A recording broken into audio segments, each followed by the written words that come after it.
Good morning, everyone. Executive 23 here, and I'm back with just another video. All right, guys, I'm not gonna be too long with this video because I'm about to be leaving pretty soon for work, man. Because I got this early shift.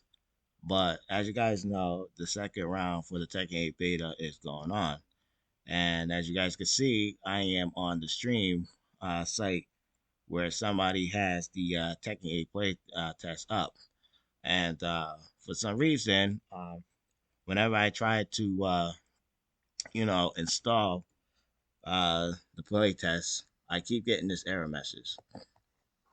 Failure, a error occurred while installed Tech 8 Flash, no license. Um, if anybody that come across this video and see this, can you please tell me what does this mean? Because like I said, I keep getting this every time I'm trying to install this beta. Because I really want to play this game so bad, but I keep always getting this error message. But like I said, if anybody come across this video, can you please just tell me what this means? Other than that, thank you, and I'm out.